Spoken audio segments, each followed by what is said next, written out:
Hello everyone! Thanks so much for stopping by the channel today. This is Tina, the Scrappin Rabbit, and in today's video we're going to be creating a couple spooktacular Halloween cards featuring the Welcome Home stamp set featuring these adorable little critters and the new Halloween mandala stencil, which is fantastic and spooktacular.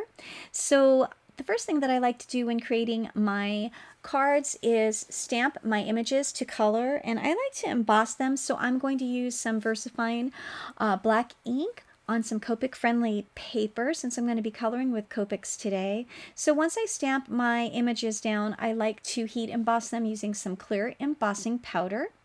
So I just get that over my images really well, and then I heat up my heat tool for a few seconds, getting it nice and hot, and then melt that powder.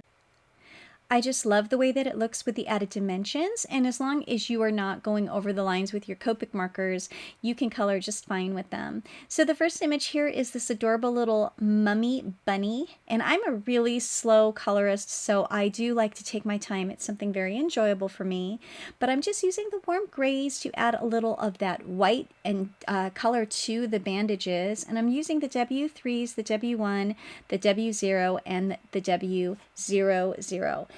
I do like to go over my images twice, so once I go through the process of using all of the colors, I will go over the second time. I really find that the second time that you go around with your Copics, that's when you get a lot of the depth and the dimension, and the colors just really start to pop. It probably took me a good 30 minutes to color all of the little images. The little bunny is going to be a little brown bunny with the E42, the E41, and the E43. And once I get that little bunny colored in, he's pretty easy because he's just got his little face peeking through and a little ear. So not too much to do there, but a lot of times it can be tricky to get something to look white, and the warm grays I think work perfectly for that little image. For the little hedgehog, I'm going to use the E44, E43, E42, E41, and the E40.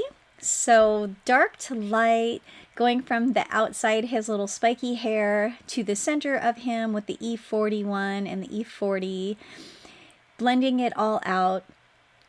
So many little details on these images don't require that much coloring at all, just little dots here and there, but I do like to get that second layer on there.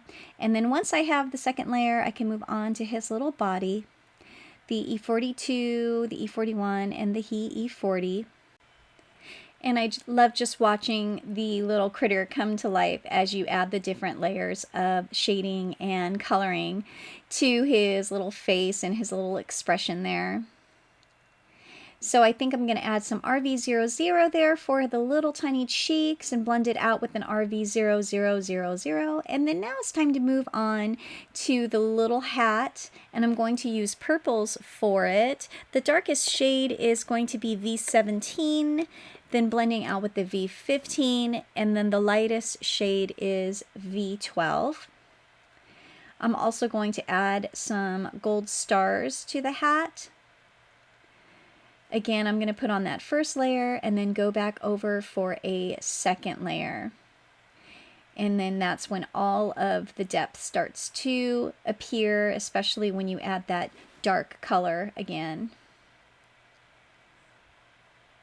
So darn cute. For the little stars, I'm going to use the I think that was the Y15 and the Y11. Just two colors. The stars are really small, and then the little band around the hat, I'm going to use my tonal grays. Going dark to light from the outside of the band towards the center. So again, it took me a good half an hour to color all of these images, so I just have a little bit of it on film for you. So here are all the little critters all nicely colored, and I think they turned out so adorable. I'm going to use my scan and cut to cut them out, and here are all the little images for my cards. So now it's time to move on to the background panels using the stencil. I'm going to go for a double ombre effect. I'm going to use my mini distress inks. You can use your distress oxides. I don't have all the colors in the oxides, so I'm going to go with my minis today. It does take a little bit more work to use the distress inks. You do have to go over it quite a few times, but the layering of the colors is just beautiful. I do love the way that the Distress inks look over the oxides, but the oxides are definitely easier to blend. So I'm going to use a trio of these oranges. The colors are the Crackling Campfire, the Carved Pumpkin, and the Dried Marigold. And then I'm going dark to light. For the purples, I'm using the Dusty Concord, the Wilted Violet, and the Milled Lavender. My Dusty Concord definitely needs a refill. It was a little on the dry side, so it took a little bit of extra power there to get that color on, but it did turn out, and so I was very happy with the results. That's a color I don't have in the oxide yet, so another reason why I went to my minis. So once I get my second color on there, I just blend it out, and then oftentimes I'll go back with the darker color. Every time that you do another layer, the color gets deeper and richer, and then it blends even nicer. The lightest color there is the Milled Lavender. So once I get to the center of the panel, I'm not going to cross the colors because I don't want to mix the orange with the purple because I will get like a brown color. So I'm kind of leaving a teeny tiny strip of that white in the center, giving it that double ombre effect. And with the orange and the purple, I just think that that looks fantastic for a Halloween card. So just finishing up my blending, getting the colors the way I want, and then now my panel is done, and I think it turned out so pretty. I'm going to go ahead and heat set it with my heat tool because I am going to use Distress Oxide over the top of it, and I don't want it to blend. So I like the oxides because it will sit on top of my panel, on top of the Distress ink colors, especially if I have them nice and dried. I'm going to use my little board here with the magnets to hold my stencil down. It does a pretty good job. I don't have any of that spray. That's one of the things that I have on my crafting wish list. I see lots of people using that, but I'm going to go ahead and use a soft blending brush and my Distress Oxide in the black soot to go over the pattern of the stencil onto my Distress inked panel. And I'm just getting in there, all those little teeny tiny crevices, like the little eyes of the bat. I'm just trying to make sure that I get the little black to go into those little tiny areas. I really like the shape of this stencil. I like how it's round. It's not going to show that it's round on the cards, the design of my card for today, but I do want to use the stencil again, showing that rounded edge. Once I have the entire stencil colored in with the black soot, I'm going to take a little peek on each side just to make sure I got good coverage, and there it is. I think it turned out so fantastic. I die cut the panel with a stitched rectangle die, and now I'm just going around the edges with the black soot to kind of give it a framed look. Once I have that all inked up, I'm going to go ahead and stamp and emboss the sentiment. I chose the Have a Spooktacular Halloween sentiment. It's a long sentiment. I'm going to go ahead and use Versamark ink with some white embossing powder, heat emboss that, and then cut it out with a banner die, and that is what I'm going to use for the sentiment for the card. For the final piece of my card, I cut out some grass in black cardstock. That gives my little critters something to stand on so that they're not just floating on the background.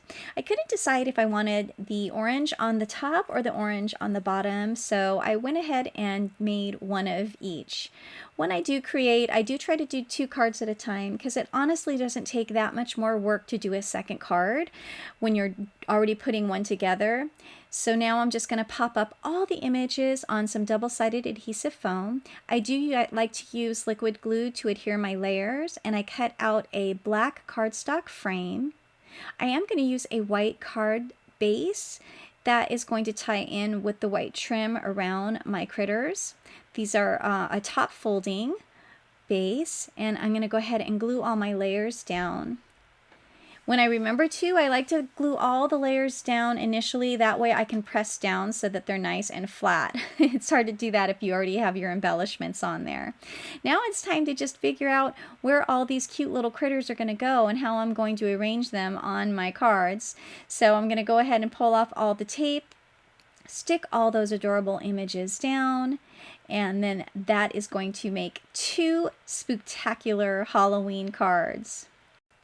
I love the way that the sentiment and the critters look when they are popped up on the foam tape. It gives it that extra little dimension. And then now that I have everything glued down, it's time for that finishing touch. I'm just going to add a few gems to each one of the cards and glue it down with some liquid glue just to give a little bit of sparkle. And that completes my 2 cards using the new Welcome Home stamps and the Halloween Mandala Stencil. Thanks so much for stopping by the channel. I hope you enjoyed this video, and I hope you all have a fantastic day. Till next time, happy crafting. Bye for now.